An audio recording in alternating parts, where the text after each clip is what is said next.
Hey, what's going on, everyone? This is Facebook James. You know what? I decided to stop the countdown because we were having some computer issues over here. However, on the other side of the intro, we are going to be joined by varsity head coach Chris Hyduke, and we're also going to recap, talk about the season, and we're going to recap the game this past Saturday against the Granada Hills Charter High School Highlanders. And so stick around, and after the intro, we'll go ahead and get into everything that relates to Pali football. See you in a second.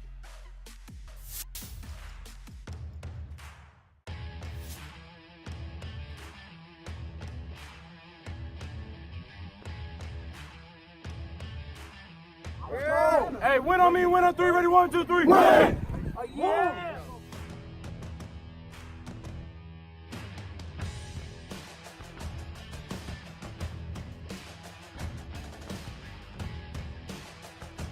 Stop playing with a beat! Stop playing with a beat! Stop playing with a beat! Stop playing with a beat! Stop playing with a beat!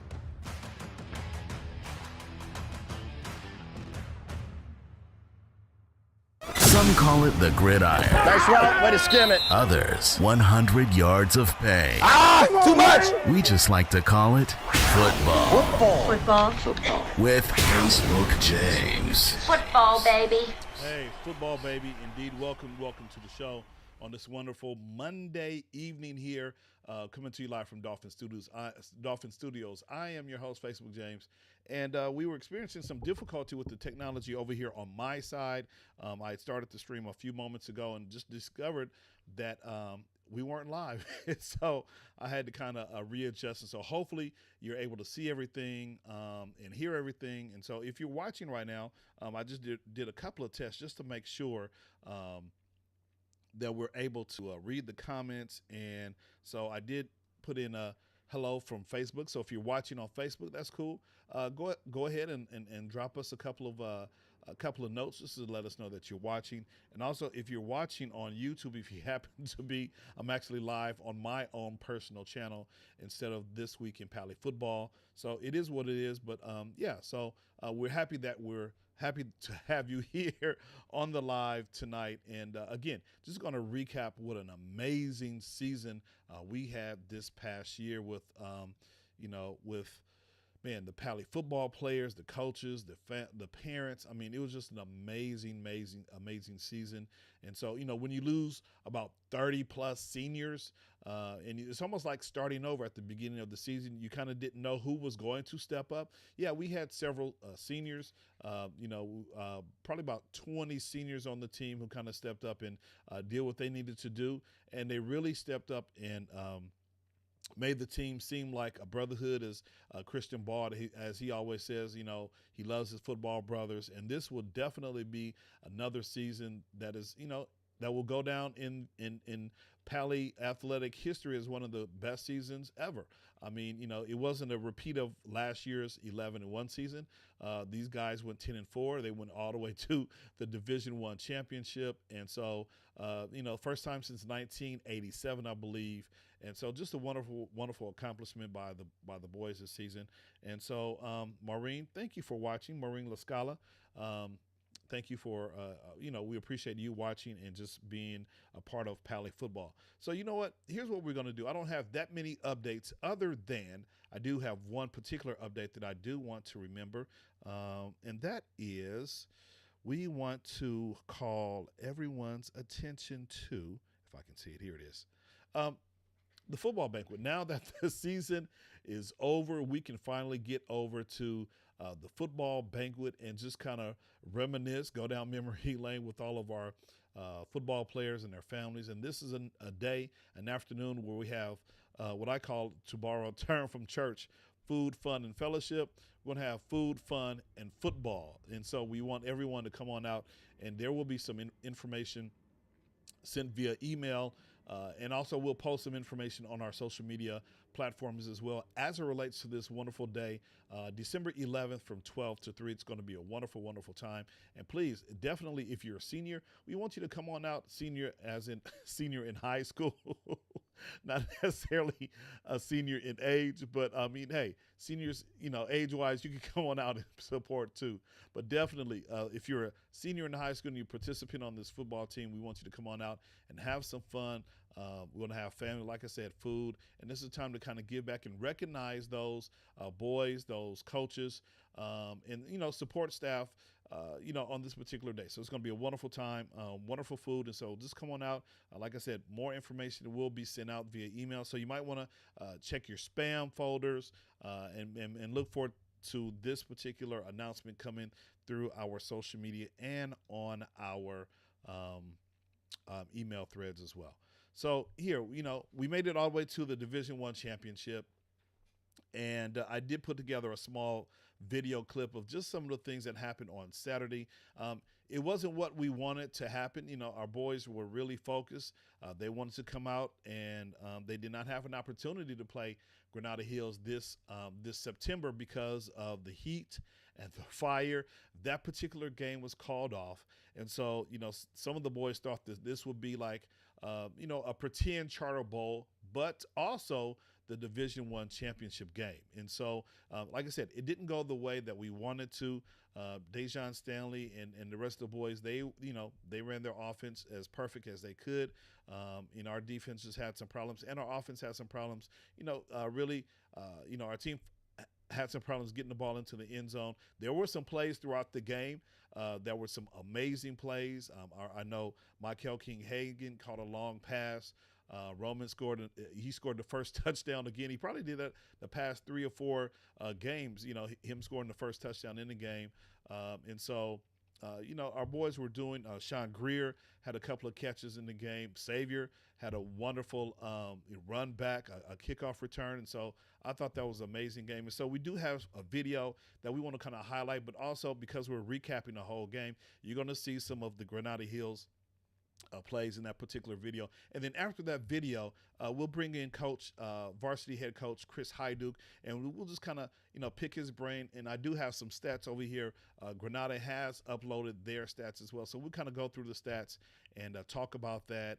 He might be able to answer some questions. So if you have a question for Coach Chris Hyduke, go ahead and put him in the chat. And, other than that, let's go ahead and kick it to the video. Just a recap of our this past Saturday, the Division I football game. So let me find it for you, and we can get it going. Where are you? Here it is. All right, enjoy.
Man. It was a wonderful game. And like I said, the outcome wasn't what we wanted it to be, but it was a wonderful game. Our boys played hard. And, I kind of forgot that Roman had some of those nice, rushing plays. And so, he tried to beat him with his arm, but he definitely had some wonderful rushing plays. And so, just hats off to the boys. They played hard. It was a tough loss. And, I couldn't be more prouder of this football team than any football team, I think, because they were in the Division I playoffs. And so, instead of me bantering and going on, let's go ahead and bring in our varsity head coach, Coach Chris Hyduke. Let me bring you in real quick. There you are. Yes. Okay. What's going on, Coach? How you feeling? I'm doing fine. Doing fine, Coach. How are you? You good? I'm doing well, man. First of all, thank you for hopping on. I know we talked a little bit on Saturday after the game, and you said you need to go and kind of sulk and get over the loss, man. How are you feeling right now? I'm disappointed, but at the same time, I'm very pleased with what we did with the season. Um, I think we might have played our worst game at the end of the year, which is unfortunate. We didn't really get to show what we were about, but 14 games is a long way to go, and I think we just kind of ran out a little bit of gas there. Hey, no, you're right. And so I think a lot of emphasis went on their offense, but their defense was pretty good as well. It was. They have done a good job of turning that around. It used to be very porous, but they've made some fixes or just have some good guys out there now, and they were very difficult. We struggled against them, which we felt would be one of our highlights, that we'd be able to score a lot of points and that way keep us in the game, because we figured we needed 4 stops and then score to be in the game, because that single wing and double wing that they run, it chews up time, and that kid's a great back, hard to tackle. No, he is. And just looking, thanks, Lemuel. I saw your message. Hopefully this sound is better. If you can just let me know on Facebook, Lemuel, if my sound is a little bit better.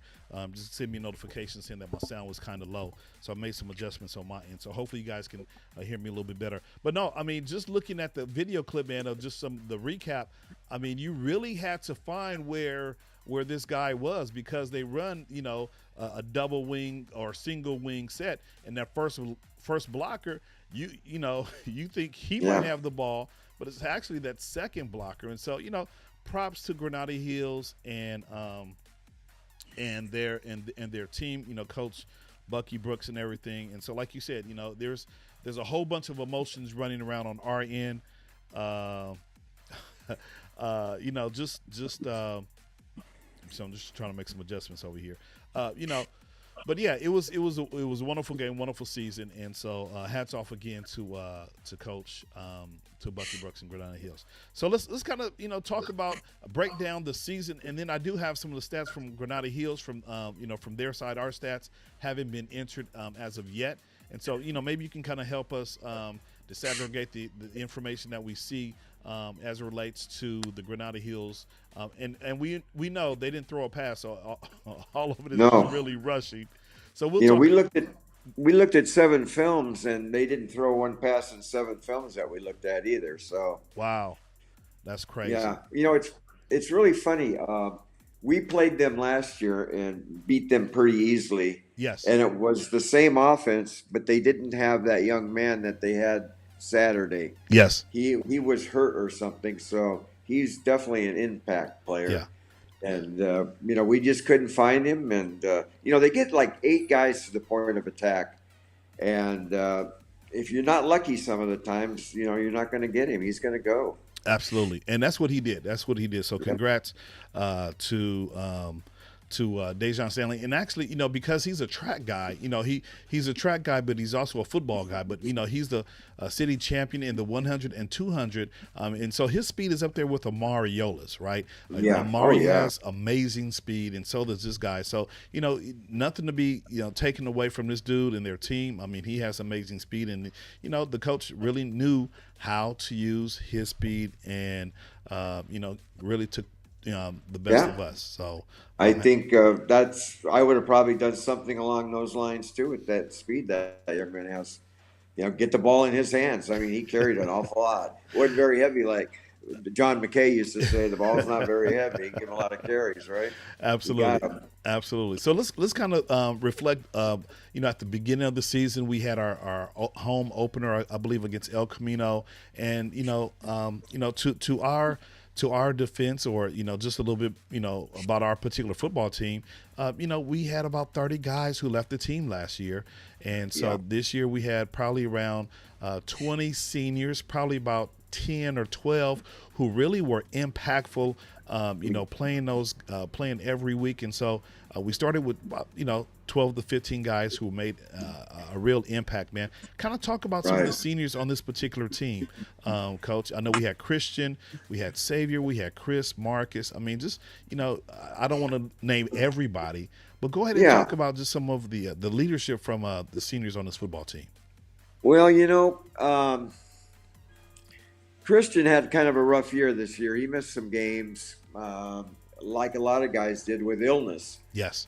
But when we had him around and he was able to go, he was very helpful in our successes. And your son did a magnificent job playing defense for us. Played the joker spot and carried the ball for us. He was another one that contributed a great deal. And Marcus Brown did an outstanding job at the corner spot, and he even came over and did a little bit of wide receiver for us. So we really didn't know. And we had, at one time, we had 7 underclassmen at one time on the field on defense.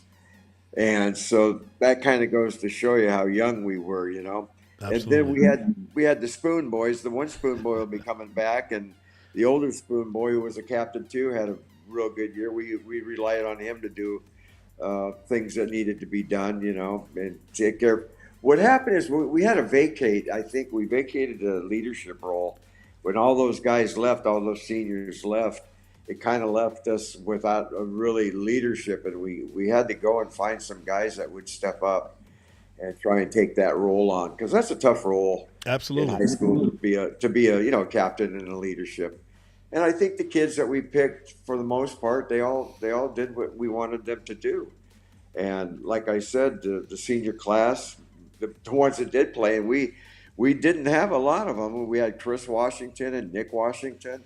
They put a lot of time in Anthony, a lot of time on the field, but they really did share a lot of the time with a lot of sophomores, Absolutely. which was pretty unique. But for what we had to try and do and replace all those guys, I thought the senior class being very light, that was the COVID class, if you remember. Yes, I remember. A lot of people don't remember that those kids didn't get a football year. Yeah.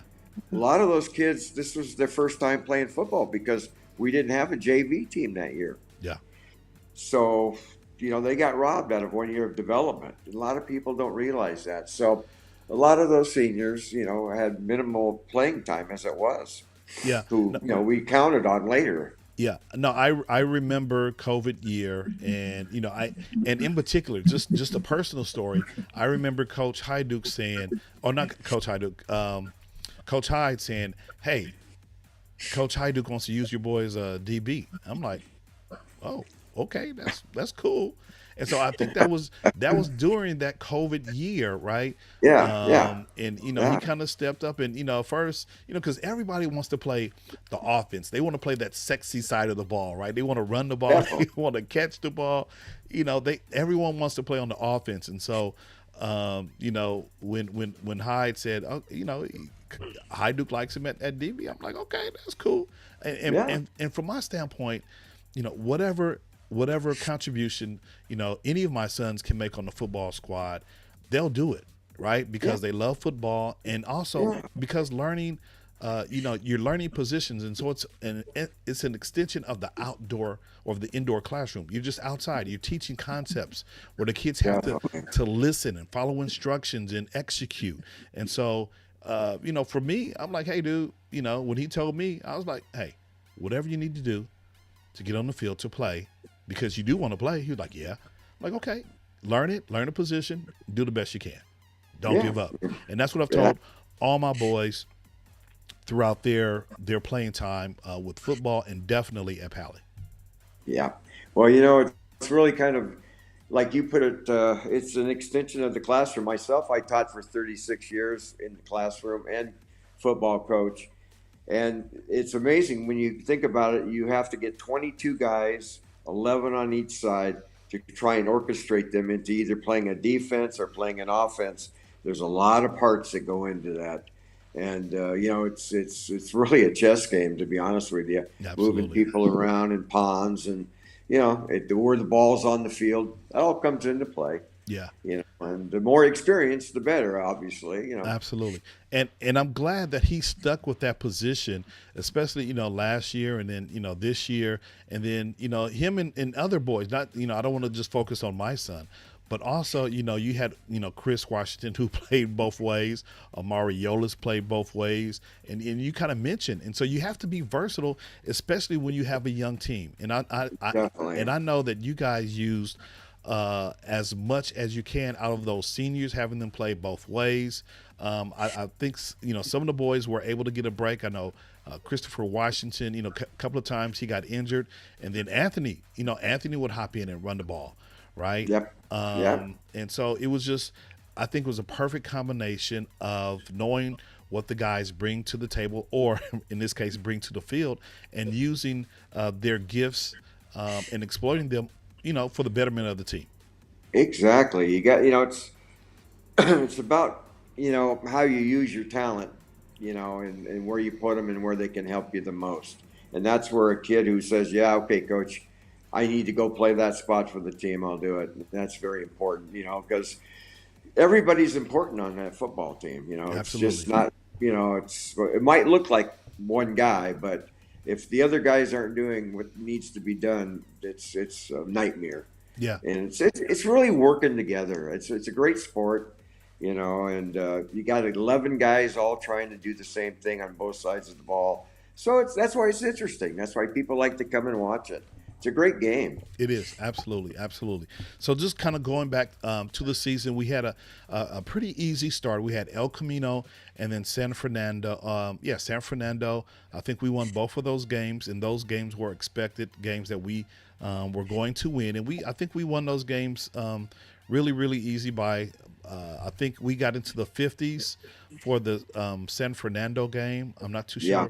Actually, I can tell you right now. I can tell you. What's sad about that, Coach, is the fact that Tim scheduled those teams because he wanted to upgrade the front end of our schedule. Sure. And at one time, San Fernando had been one of the powerhouses Absolutely. in the city. I remember. I remember. Yeah. Yeah, because I think a couple of years ago they won the city championship, and it might have been Division One. So they were definitely a good team. Yeah, and so I don't know what's happened over there, but they've fallen on some tough times. They want to drop us, obviously, so we'll be looking for somebody else soon, Absolutely. And then we had the like the Granada Hills Cleveland situation. It was pretty interesting. Yes. I was telling some people today or yesterday that week we had planned on playing Granada Hills, and our whole games were, schemes were based around playing them. And then when they called us, like I believe it was a Wednesday, and said, hey, we can't do this thing, Gunny over at Cleveland said, hey, we can hook up with you guys. Yeah. So, that was kind of a nice offer that he gave us. Absolutely. But we weren't really prepared to play them, to be very honest with you, because we'd been scheming for Granada. Right. Yeah, so the score for that San Fernando game, so El Camino we won 35-19. San Fernando was 51-7. I think they finally scored a touchdown near the end of the game. And then we had someone that we'd never played before, St. Gen. We actually won that game. It was kind of iffy because we had them we were up by maybe 21 points, I believe. And third quarter, they started to come back. And so we actually won that game 34-21. They scored 21 unanswered points in the third quarter. That team, that St. Genevieve, that's another one Tim scheduled. The year before that, they were 10-2 and had gone quite far in the CIF playoffs. Right. And they had a down year this year. I'm not sure if they won a game. Right. but they were well coached, and you could tell, they were just lacking in talent at that particular time. Absolutely. Absolutely. So then I'm looking at the Cleveland game that we were referencing a few moments ago. That was a loss 34-14. So we lost by 20 points in that particular game. And so, like you That was said, a wake up. That was a wake up call. That was a wake up. That was, I think, the St. Gen, the way that they played was like a wake up call. And then definitely the loss to Cleveland and the Brentwood School with that loss 28-21. The guys were kind of like, okay, what's going on? We lost 2 in a row. We're not looking good. But you guys still got back on track after that loss to Brentwood. Well, that Brentwood game, that 28-21, that's a good high school football game. They were a good team. They had, I think they ended up 8-2 this year. They got eliminated in the playoffs, I think, second round. But they were good. They got a good quarterback, and that was no easy cake. That you're going to have to battle to win that game. Absolutely. And that's always a good game because it's a rivalry game. You kind of can know where you're at. I didn't feel too bad walking away from that one. I felt worse walking away from the Cleveland game. Yes. Because we just didn't play well. The Brentwood game, we were okay. We only got beat by a touchdown. And we were doing the right things getting ready for league. Absolutely. And I forgot I can punch you in here. So I don't know if you can see it on your screen, but I do have the scores. Okay. So then we hopped into league play. We had University. That was a win, 56-12. Hamilton was 40-6.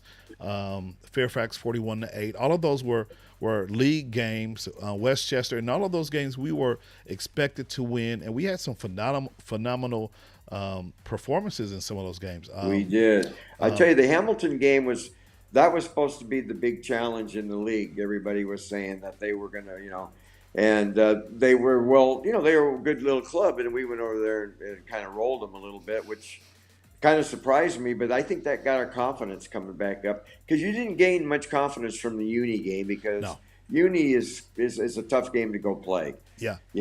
And then, but Hamilton, you can kind of get a good, they got good athletes and they're well coached, and you can kind of figure out where you're at. Absolutely.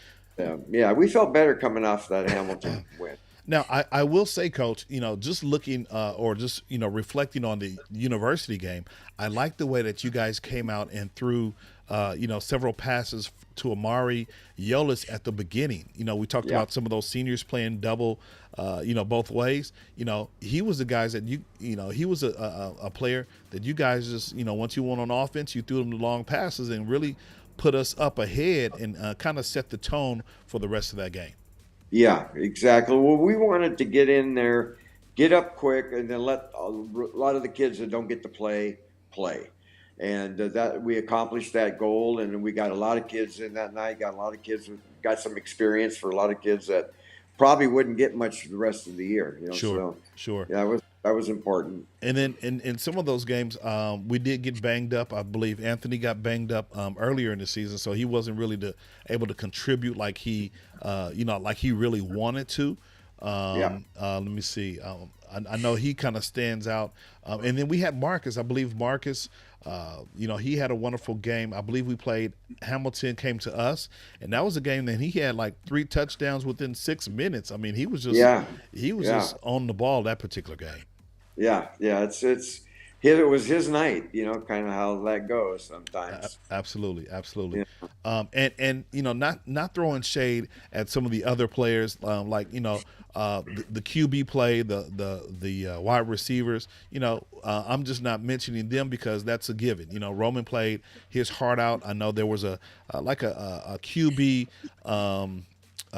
You guys were in the earlier games trying to figure out which QB you wanted to go to. Was it Zach or was it going to be Roman? And so I think you guys finally settled in on the quarterback. Maybe was it the Brentwood game that you guys finally made the decision? I think it was. I think it was after that when we said, well, we got to stop doing this and settle on one guy. Yeah. And it was very difficult.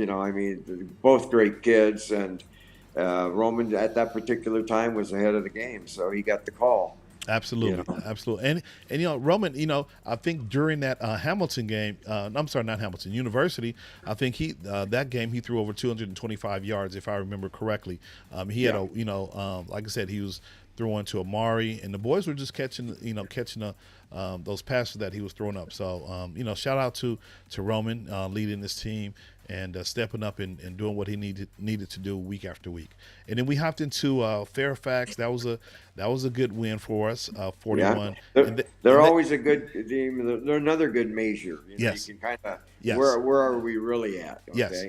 Absolutely. I was going to say that. The next one, really, the Westchester, I always, and Tim did too, we always can kind of figure out where we're at when we play Westchester. Right. Yeah, because he brings it, and his kids bring it, and they're no nonsense. They get up and, they get after it. Absolutely. And then we get our nemesis, our rival, Venice. That was a big loss right there because the boys really wanted to come out and execute. However, they were unable to get it going that particular weekend. Let me just kind of click over and look at the box scores just to kind of, see who had a good game and who didn't have a good game. So we knew that their QB was, he was a D1 prospect, Paul Kessler. He knows how to sling the rock, right? So he had 300. When I look at this, 331 yards passing on us. Yeah, My goodness. Could have been more. Yeah. I mean, we everything we couldn't do anything right. Like this Saturday, nothing we did was good that night. Nothing. Yeah. We had a guy catch the ball on the 1 yard line and they rip it away from him. Instead of us getting a touchdown, they're going the other way. And they had a fine team. Yes. They had a good, well-coached football team. Absolutely. So you see some of their stats as opposed to some of our stats. I'm not going to, talk about some of our stats. Yeah. But no, they, one guy, Robert Lamar, he had 218, yards, receiving yards. Another guy, Romeo, 102. And then I'm not too sure. I'm sorry, that was rushing. 218 rushing yards, okay? Yeah. And 60 points is a lot of points. It is. They Absolutely. scored a lot of points. Absolutely. And so, you kind of see the difference between our team and that team. And so, we don't want to talk about them anymore. Let's kind of go back. Well, their team, that was a pretty much senior. They're going to have the problem, not unless he goes out and gets guys again. They're going to have that problem that we had replacing guys. I think a lot of those guys are leaving. Got you. Yeah. Got you. Okay, so then we hop into the playoffs. I believe our record was 7-3. We finished the season 7-3, and then come our 3 wins during the playoffs. And I always said #win4. If you win 4, then you're going to win the championship. And so we won 3. We beat Huntington Park 48-0. Yeah. We beat Donnelly 42-14, and then Narbonne 45-36. And so, Donnelly was my favorite game, and I think you know why that was my favorite game, Coach. Tell me. That was the one. So I think in the fourth quarter, it was 21-14, and you guys just wanted to chew up the clock, and then y'all just gave the ball to Xavier. Chris was out. Grinding. Yeah, Chris was out. Anthony was out. You gave the ball to Xavier, and he just every time he got the ball, he just ran and scored a touchdown. And so it wasn't like that. It wasn't like he was going to stop. You know what I'm saying? Yeah. You wouldn't want him to do that. Absolutely. God, no way. But that team surprised. They were physical. They were. Hand it to them. I had no idea who this team was, to be very honest with you. I'd never heard of them before until they came on the radar. Yes. But they had a nice little squad. They could play. They were tough. No, they were. I was kind of nervous with them and Narbonne. I was because of Narbonne's history, right? They have a championship winning pedigree in the city. Right. And so we know that they're rebuilding, but we didn't know which team was going to show up. But I'm glad we were able to get that win against Narbonne because, like I said, they're historically they know how to win. Yeah, definitely. And they've got a nice coach, the new coach there who's going to rebuild that. He's got a nice group of young kids there that they're going to be solid. It won't take too long. They won't have to cheat anymore like they got in trouble for doing. They can play just normal football and not worry about that, Absolutely. And Yeah, I told him, I thought, you're you're doing a nice job with this program, Yeah. and that you're bringing it back, man, and that's great. Yeah, and then I'm also grateful that Narbonne decided to beat the number 2 seed Carson, because Exactly. we already won our game, and then by Narbonne defeating Carson, I think Narbonne was number 6. We were the number 3 seed. That meant another home game for the Dolphins. Exactly. I mean, we had 3 of them. That's Yes. amazing. Yes. Very Yeah. nice. Very It's nice to, not have to get on a bus and go somewhere. Definitely. Absolutely, absolutely, man. And then our home fans, they showed up and did what they needed to do as well. So it was a wonderful game. And then we got the box score here. We know the final outcome, 44-7. And so here's kind of what we had to deal with. So again, no stats have been entered for Pali as of yet, and I'm sure they will be. But Yeah. as you can see, first of all, if you didn't know, Granada Hills does not have a QB. They run, I guess, like a wildcat kind of situation, or they just hand Perfect, off. yeah. They just hand off to this guy, number 1, Dejon Stanley. So And they get 8 guys. They get 8 guys to the line of scrimmage, and he ends up. We call it the tunnel. He ends up inside that tunnel, and as they move along, he looks for the first opening, and then he hits it. Yeah. So he's protected in that tunnel. Yeah. And you have to break that tunnel down, and if you can't break that tunnel down, you're not going to get to the guy. Absolutely. Yeah, it's a tough offense to deal with. So you see you see what kind of day he had. He had 25 carries, 378 yards. He averaged 15.1 yards a carry.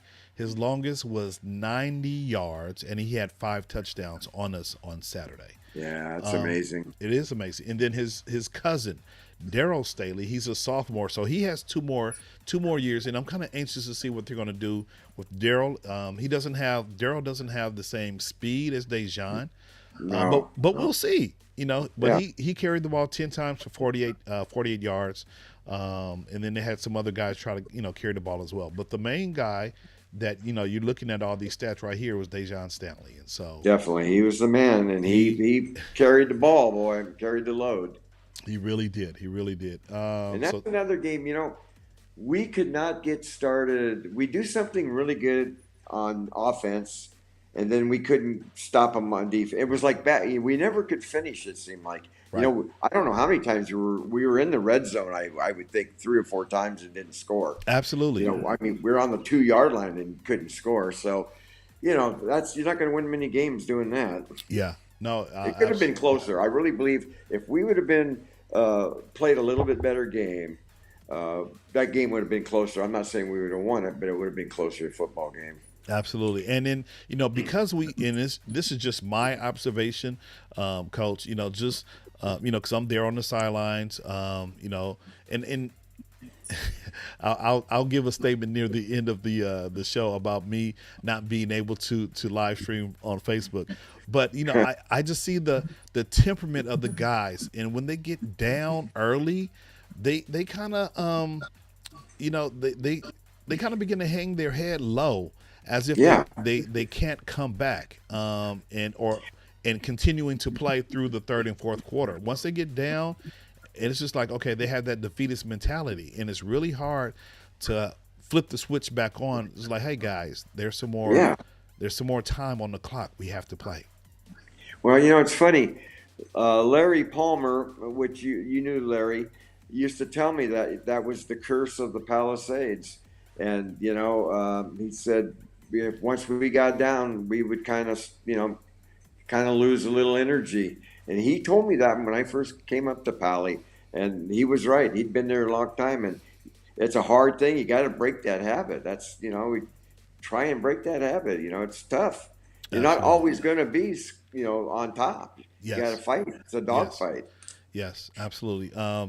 Eric Navarro saying, yes, sir. I'm not too sure what you were saying, yes, sir, too, but yes, sir. And then Maureen, she says, great observation. Yeah. And so hopefully the maturity level from this particular team, it's going to matriculate with them, with the same players who are on this team. It's going to matriculate with them to next year. And those guys who are sophomores, it'll be in their hearts. They'll remember this particular game for the next couple of years, and they'll want to that feeling will burn in their hearts, and they'll really try to come back to that same situation for the next 2 or 3 years. Yeah, they don't want to be known as that was the best they could do, and those young kids are going to want to come back and they got something to prove now, because we didn't play our best game, Yeah. out of the whole year. I'm seriously, I'm not taking anything away from Granada Hills, but we did not. If you ask the kids, they'll tell you, we just didn't play our best game, and they were on, and they just took it to us. Yeah.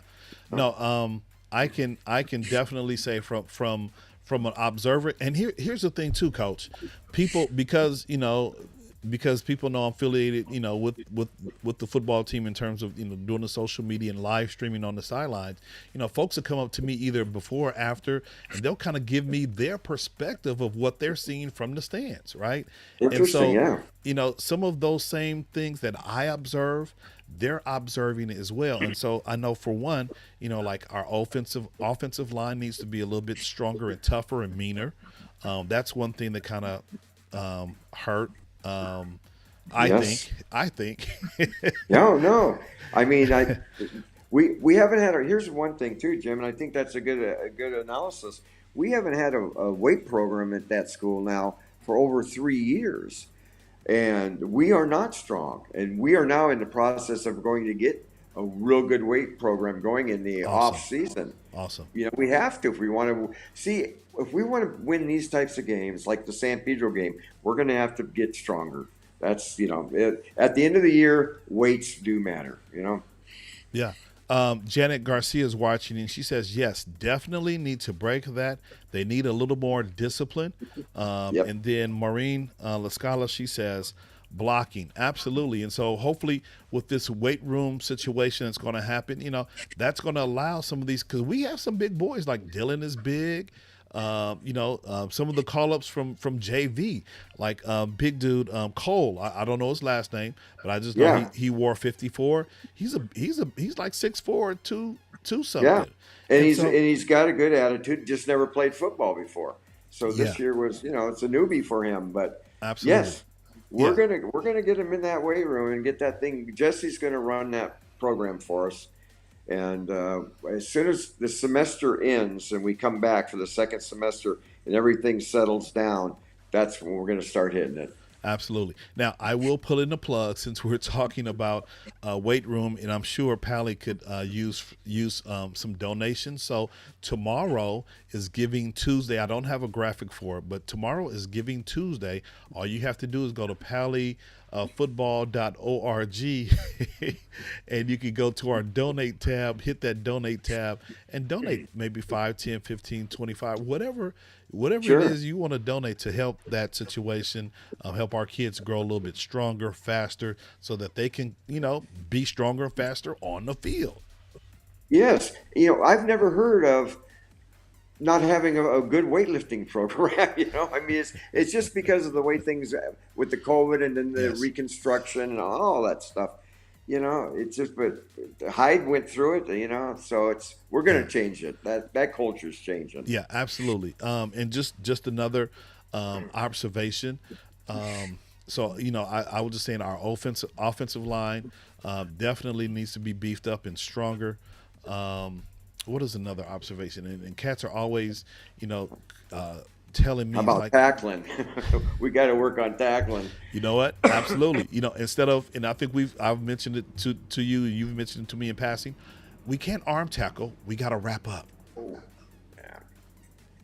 We got to wrap up. Believe me, we spend a lot of time going over that and talking about that.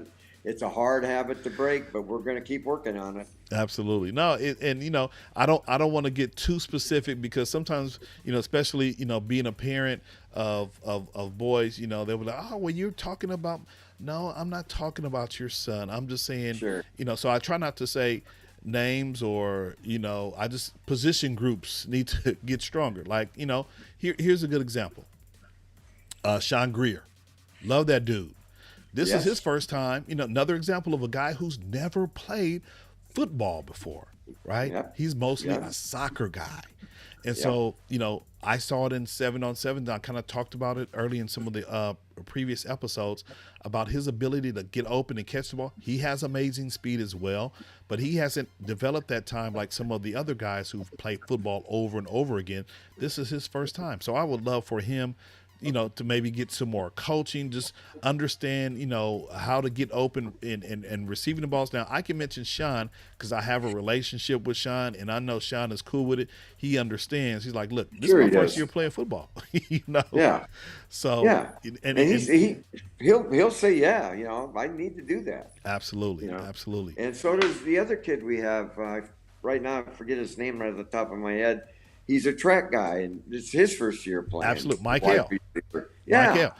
Man, listen, that was a guy who caught a couple of he caught a couple of nice passes during the championship game, and he had some yards after the catch.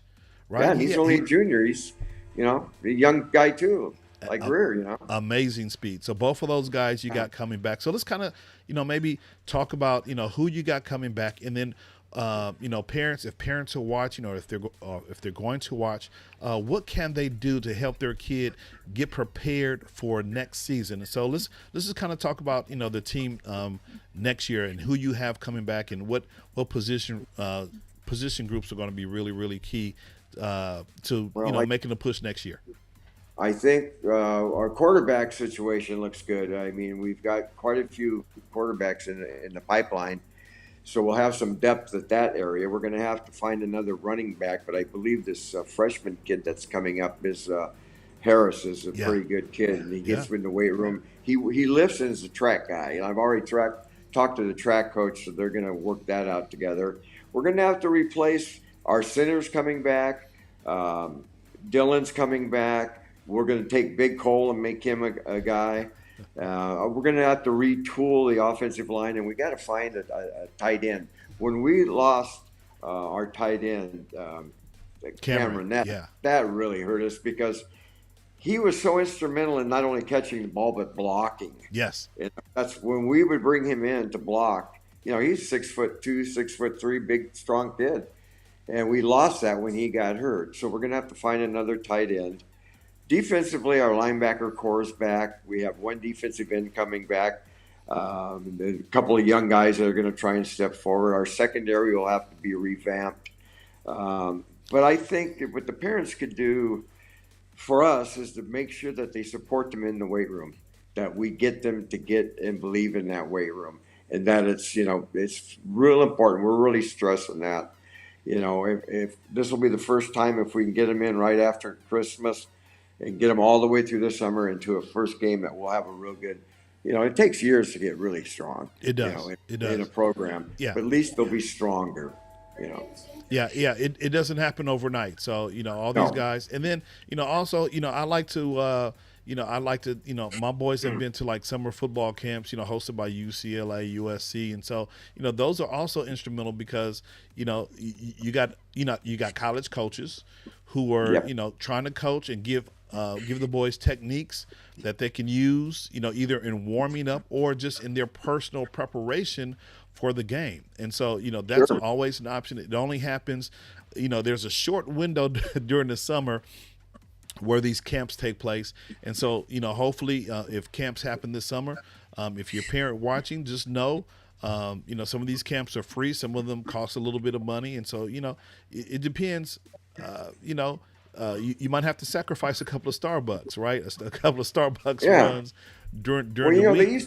They used to have a really good camp, and I don't know if they still have it anymore. It was out in San Bernardino somewhere. Was it like a 3-day camp? Yes, summer? yeah. And you went there and you lived there for a while. It was good. Yeah. Now there are some where you can actually stay and become a resident. Those cost a little bit more, and they're not as they're few and far in between. Right, but the day camps, where you go there for maybe 3 or 4 hours, and get that coaching, get those techniques, get a chance to meet some college coaches. Some kids want to play at the next level. Some just want the experience of being coached by or being seen by Lincoln Riley or what's my man at UCLA, Chip Kelly, right? Chip, yeah. But they have college. We have a little workshops. bit of a pipeline. Did you know that, to him, I, Chip? I did not. Yeah, AJ knows him real well. And matter of fact, where AJ works, Chip would come in quite a bit, and that he developed a relationship with him. And actually, Chip had Garcia and AJ a couple of weeks ago on the sideline, got sideline passes for him. Okay. And he said he'll do anything to kind of help us anywhere we would need help. Be more than happy to sit down with the coaches, have the kids come over. So we have a pipeline there that we can use UCLA and help us out a little bit. Absolutely. It's good for them and it's good for us. And, another thing that was good, I was going to say, weightlifting prevents injuries. That's Yes. another thing. That's big time. But anyway, that's a good thing to be aware of and utilize. Absolutely. But yeah, anything that's related to football, if you can get yourself a football special guy, man, get one. Yeah. It makes you better. Yeah, that's what some of my son is always sons have always wanted to work out with somebody in the specialty. So it's not just going to the gym and catching some balls with dad or uncle in the park or something. Exactly. It's actually getting a ladder and getting that the feet work in, and so whatever there are many people who train.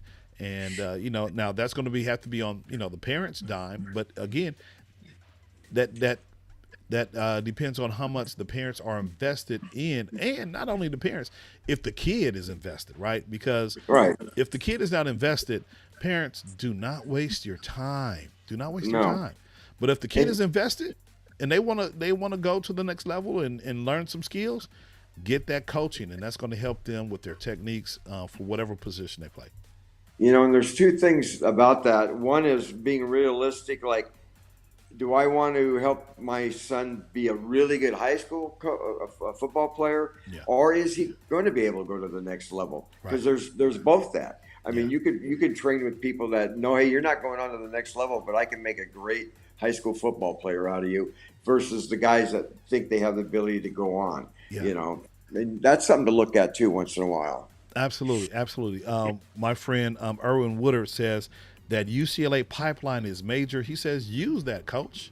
So that's a good thing. And I'm sure, knowing Coach High, I know Coach AJ really well. He's definitely going to take advantage of that. And then Janet Garcia says coaches need to be a little more strict and tough on the players, more discipline and more structure. Hey, that's and that's kind of good coming from a parent, right? Sure it is. Because sometimes parents say all kind of stuff. Sometimes they'll talk bad about the coach or coaches or whatever. They're not doing this. They're not doing that. Even during the game, it's like, okay, run this, run that. It's like, man, let the coaches do what they do, right? Well, and a lot of that too, a lot of that's got to come from home too. Yeah, absolutely. That's I would like to say that we're coaching, not babysitting, but I can understand her thinking. But when we need the discipline, we're going to give it to them. Yeah. But a lot of that has to be taken care of at home too. Yeah, my personal feeling. Yeah, like for instance, there was a helmet left on the field on Saturday. I know the number. I'm not going to say the number. I know who it belongs to. And it's like, okay, I mean, you really can't do any discipline now because the season is over. But if it was during the season, if a player left their helmet or their jersey or the football pants on the field, definitely there's going to be some consequences. There have been. Yes. I've picked up. You would be amazed how many helmets I've picked up, just leaving them last practice. There's absolutely. And usually what happens, we don't let them start And I tell you what, if there's one young man, I'm not going to say names either, but it was like a constant thing. It might even be the same kid. I don't know. But those helmets are $300 or $400. No, absolutely. And so here's a trippy thing, Coach. You might appreciate this. I don't know. So, we actually bought Sir a helmet, right? And would you know that that helmet has gone through three Pally boys? So Wow. so and of course we got it reconditioned, each time. But so Sir, he bought it and got it painted and everything, and then Cy was like, "Hey, these Pally helmets ain't really working for me. I'm gonna use Sir's helmet." We're like, "All right, get it reconditioned." So we get it reconditioned, and then Saver's like, "Oh, you know what? I like this helmet too." Yeah. Yeah. So It got a lot of use. it got a lot of use. It got a lot of use, man. And so no, leaving equipment on the field, and I'm sure coaches, are going to discipline and make sure that the kids understand that that's their equipment. Well, Jim, I'm you gotta be hoping one thing responsible. that's going to make a difference in all that. We've been living out of that coach's office down there now for like 3 years. The kids don't even have a locker room. You know what I mean? Yes, And so you've been in the coach's office. You see yes, what a mess it is in there. yes. And, I don't know how they find anything as it is. I can't even get to my desk, And hopefully when we get them able to have a locker that they can put their gear in, Yeah, that maybe will help things a little bit. I yeah, hope so, because yeah. that's getting real old down there. No, it is. It's going to help you guys organize because no longer are you dependent on the boys dropping their stuff off. Because we know they're doing renovation upstairs. We get that, but you Yeah, guys can't really have the room to do what you need to do because you got a room full of bags we for do. varsity And, players. and gear. And a And lot get of the gear comes in there, too. It's just brutal. absolutely. So Pally, if y'all are listening to This Week in Pally Football, the admin, y'all need to hurry up and step up and finish that job that you're working on so that the football team and the lacrosse team and whoever else uses that space upstairs, the Yes. teams can use the space the way it needs to be used because, we it's a problem. It's a problem with football. Let me be more specific. It's a Yeah. problem with football. So go ahead and, fix it fast so the boys can have their locker room. And because I remember, all the boys would walk over after the game to the football room instead of changing on the field. Yeah, I know. And some of them changed right on the field, too. And Absolutely. that's Yes. not real good, Yeah. Yeah. So it is a cluster, and we need to. Hopefully, that'll be taken care of soon. Absolutely. Absolutely. So Kids need a. Yeah, I remember AJ said that too. If I remember correctly, he was saying that they need a locker room, a good weight room yes. facility. So And let me that's go. so true. Let me go back, and as we're almost closer to the end, so Janet says, yes, I agree. And I think Janet, 'cause I saw this comment, I probably even put it up. I think we were talking about discipline and things of that nature. And then we're also talking about parental involvement. And so Maisha Riley, hey, Maisha Riley, she says, parents need to let the coaches coach and parents parent. Absolutely. As a parent, I'm never going to come to Coach Hyduke and be like, hey, Coach Hyduke, you need to let Xavier run the ball 15 more times because, nah, I don't do that. I just and I'm sure any coach who's been a part of a Pally program with any of my sons, I've never said a word about Nope. how they use my boys on the team. I let the coaches coach.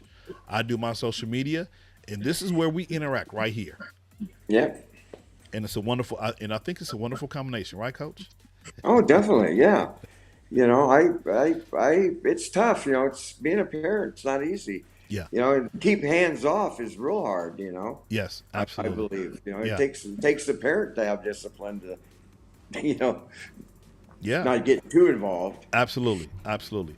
So Xavier says, "Yep, I think we were talking about the helmets and being able to have locker rooms for the boys." And so I think he's just agreeing.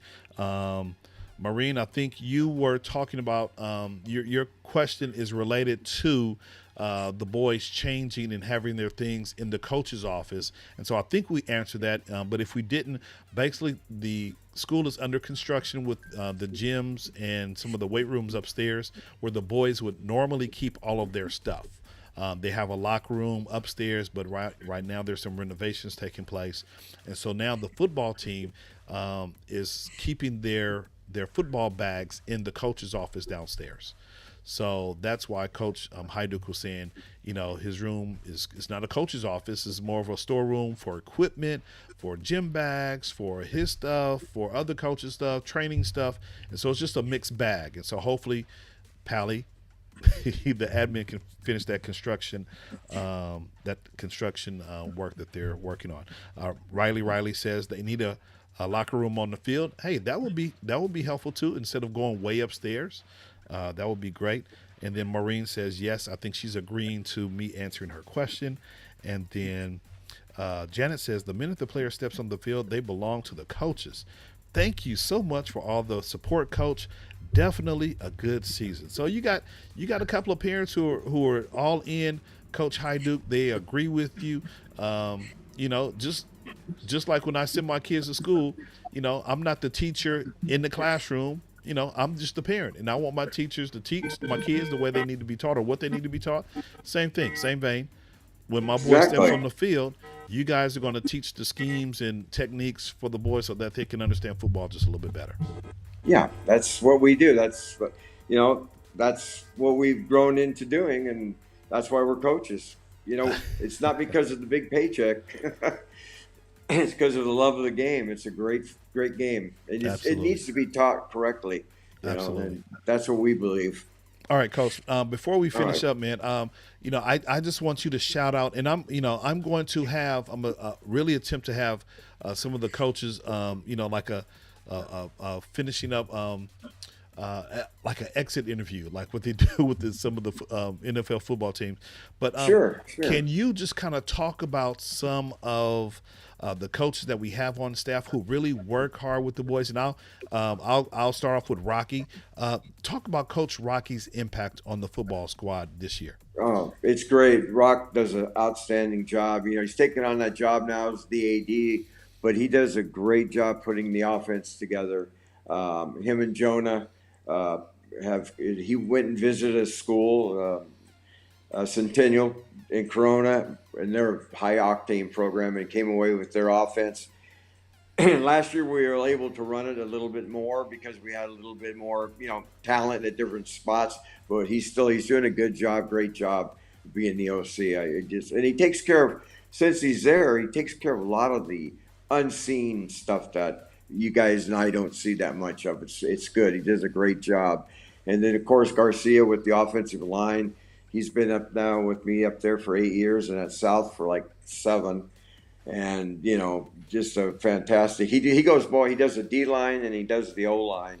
And there's another guy that gives a great deal of time. He works nights so he can coach football, which is, pretty amazing. And then we have Jeremy, who took over the D this year, running the D for us. I kind of feel sorry for him because it's my defense, and I'm kind of, it's kind of hard when I'm the head coach and his boss on the defense. I'm kind of picking on him a lot, but he's done a great job getting it together, and him and AJ figuring out what we need to do on D and getting things corrected and coaching up the kids. Those guys have been totally unbelievable group of guys, man. I couldn't have a better group of guys to work with. All of them. Every one of the coaches that are on our staff I've enjoyed. And, we have our ups and downs as coaches, Yes. And we have to live together as a family. We all have opinions.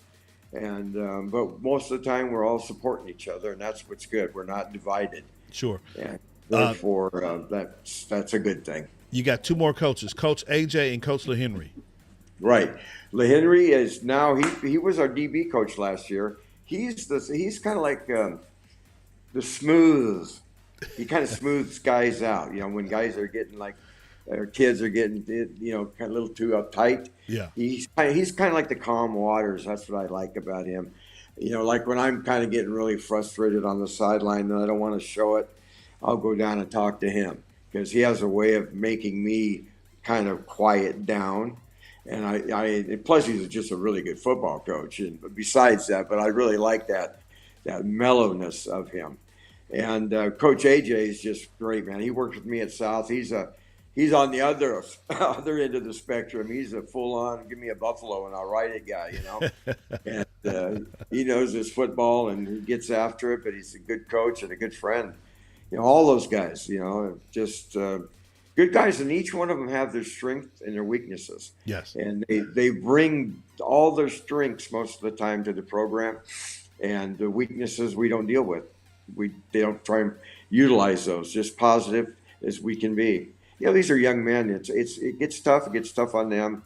Everybody wants you to win every game, and so there's always pressure on coaches. And these guys are able to handle it well and deal with it and are realistic, So they're just a great group of guys. Absolutely. And then my last favorite coach that you didn't mention, Coach Joe. Coach Joe, what a miracle, huh? What a miracle. Man, when I first met Coach Joe, man, this was 8 or 9 years ago now. I didn't get him at all. I didn't know who he was. I was going to hide. Who's this guy, man? Should he be on campus here? He goes, oh, yeah, that's Coach Joe. And then as time went on, Tim explained, and I got to meet the man and know the man and got to appreciate him. But, yeah, he's something else. Yeah. I love that man. He's going through some hard times right now. But, he makes it to every game that he can get to, and he's just a great plus. It makes me smile when I see him coming. Yeah. And I think most of the kids enjoy him, and he comes from his heart, and it's not like a phony guy or anything, Yes. What he says he means. Yes. And he's really trying to give back to the kids, and him and I have some very interesting talks, and he's a good guy. I like Coach Joe, man. He's a good man. Yeah. And if you guys don't know, we're talking about Joe Spector, man. Now, Joe's my dude, spent, I think it was size last year or maybe 2 years, his junior and, senior year, we would take Joe out to the Valley game. So we would, pick him up from his house, and, he would ride with us, and he'll, ride back. And so, just the conversation to have with Joe is always great. And then he always brings a smile, man, no matter what he's feeling, no matter what his health issue, crisis is. He always tries to, put a smile on the boys and encourage. And so those are some of the intangible things that Pali football has to offer. And I'm sure maybe other teams they might have someone, they might not. But I'm thankful that Joe is around. He's continuing to give to our boys despite, his own health. And so I appreciate Joe. Yeah.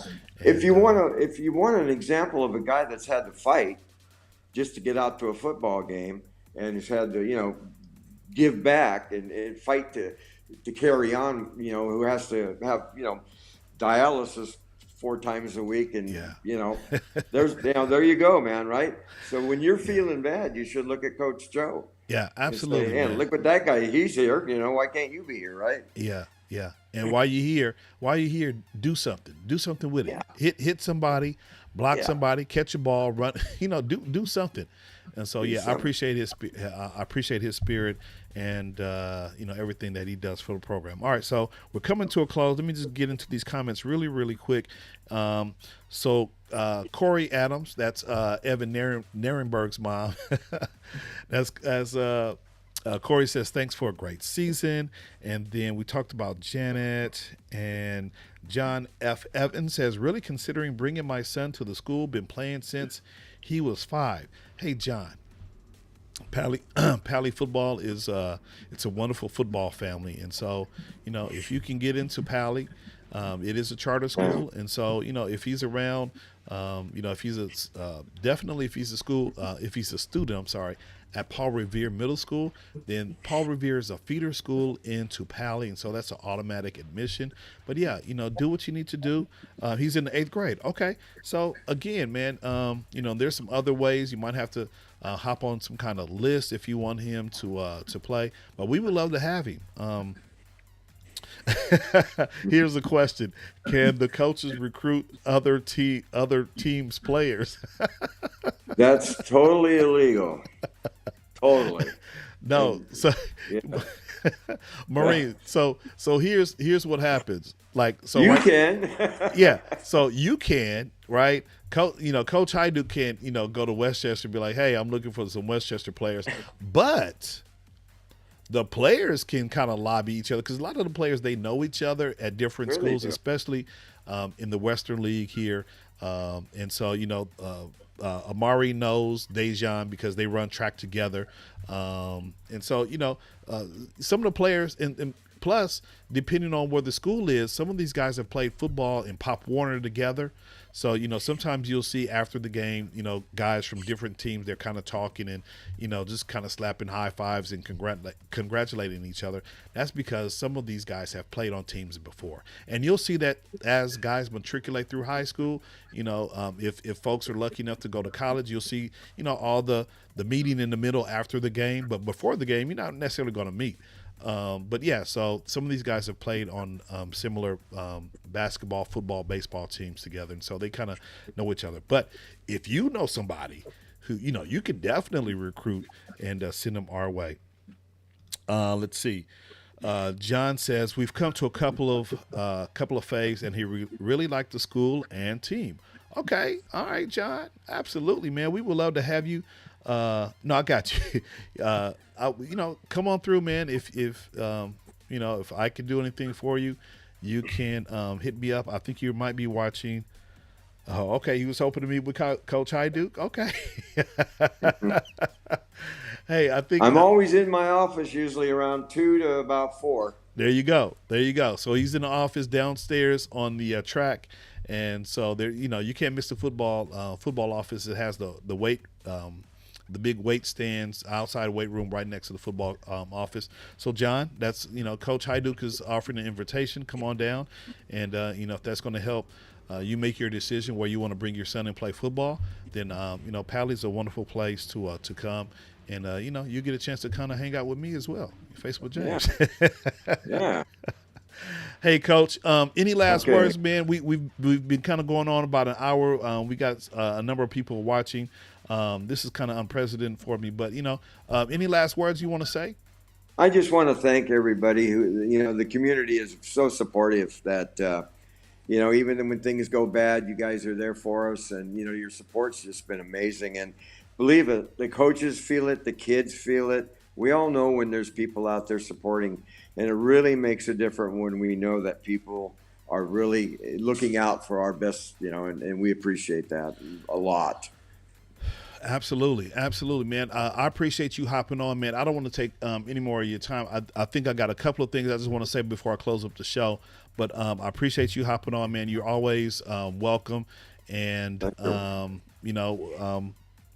look forward to doing this maybe sometime in the spring, maybe a preview of the Pali football season, or anytime you want to hop on, just let me know. We can send out the Pali Dolphin sign and let them know that you're going to hop on. You got something to say, and we can always make that happen. So you always have my door's always open to you, Coach. I appreciate that. Same here. All right, man. All right, buddy. We appreciate you. Thank you, Miss Susan. All right, there's Coach. All righty. So there we go, guys. Just another wonderful night, and there we go. Okay. So, wow, just what a way to recap the season. And you know what, John? Let me just say this real quick, man. Now, unless your son is like a 5-star, 6, 7, 8-star player, we have a wonderful JV football team that's led by Coach Todd. He just finished up his first year. I think the boys went 8-2 this season. I'm not too sure, but yeah, very successful JV football program. The previous few years, it was coached by Coach Ray Marsden, who wanted to step away. He's still a teacher at Pali, but he wanted to step away and do something a little bit different. And so Coach Todd came in this year, his first year, got the boys organized, and just really continued the winning JV tradition. So that might be a guy you want to talk to as well. You might even know Coach Todd, and so it's all good. Janet says, thank you, Coach Hyduke, and the rest of the coaching staff. Truly appreciate all of your hard work and dedication to our kids. Absolutely. And then as we close, man, I don't know how many of you guys noticed that I was not live during the championship game. So here was the rationale. And I really wanted to, and I was actually going to go up in the stands and try to put up a picture of somebody else. And then I was like, well, they would know it's me because you're hearing my voice. But basically what happened during the championship game, they gave the exclusive rights to the cable company. I forgot what it was. for them to stream the football game. And so from what I'm understanding, they had different camera angles. They had commentators commenting on the game. And so hopefully that was of benefit to you. But yeah. And the thing about it, the commissioner over the CIF Los Angeles City section, I know her. My older son and her daughter went to college together. And so, she looked me dead in the eye. She's like, look, I know what you do. Please don't get me in trouble by live streaming the game from the sidelines. And so that was one of I'm sorry, Maureen. I really, really wanted to go live. But because I try to be a man of integrity, she said, look, I know you. I know what you do. Please don't get me in trouble. That's what she said. And so, and then I talked to one of the photographers. He was like, look, man, just enjoy the game. This is your last high school football game as a dad. My son is a senior. So, I'm done being a Pali football dad. So yeah. So with that said, I'm sorry that I wasn't able to stream the game. However, I'll probably stick around in some capacity and continue doing what I'm doing right now. I will be a Pali football uncle. I do have a nephew who played on the JV team, and I believe he's going to continue playing football. I have a daughter who's a cheerleader. And so what do cheerleaders do on Friday nights? They cheer. So most likely, I'll be around in some capacity, working social media. I probably will do this as well. As a matter of fact, I have a couple of episodes that I want to finish up this particular season with. I want to try to get Craig Wesson. If Craig Wesson is watching, Craig, I want you to come on because you're an awesome photographer, and I want these parents to know where they can get some of these wonderful photographs of their boys playing football. And so, yeah, this is a labor of love to me. And I just love it. So let me see. Maureen says, I understand your position. And so, Ken says, thank you. We will get them next year. Absolutely. Maureen says, thanks for all you do. You're great. Thank you. And Eric, my man Eric Navarro says, we appreciate what you do. Absolutely, man. This is fun. And actually, I've kind of added some little things over here in the Dolphin studio. So, I was talking to one parent. He's like, man, who helps you during your lives? I was like, nobody. It's just me. He's like, you? I'm just like, yeah, it's just me doing everything that I need to do. So, it's fun for me. It's fun, and it's a way for me to kind of spread the joy about Pali football. All righty, guys. That's all I have tonight. I appreciate you watching, and do me a favor. Give me a couple of thumbs up if you're watching. If you're closing out with me, just hit that thumbs up a couple of times. If you're watching on Facebook, if you're watching on YouTube, I think I'm live on my YouTube channel. And so what we're going to do, hey, Janet Garcia, absolutely. Absolutely. So here's what we're going to do. If you haven't done so already, you can follow us on TikTok, on This Week in Pali Football. And what I'm going to do is repurpose some of the videos. So I know a lot of the young people, they love TikTok. And so we've been putting what I call Pali Football faces, just some of the game faces that are a part of the team, the boys on the team. And then if you haven't done so already, go ahead and subscribe to This Week in Pali Football, and just subscribe. That way you'll know anytime I go live, either on the Facebook page or on the YouTube page. And then last but not least, our Instagram page. Just go ahead and follow Pali HS Football. And that'll get you to our Instagram feed as well. So I appreciate you guys. I see a couple of thumbs up. Janet says, thank you. Maureen gives me thumbs up. Eric gives me some thumbs up. Janet as well. Other than that, guys, I think I am done because I don't want to continue rambling. I appreciate you watching. And next week, I may not go live. Only because I think I have another obligation.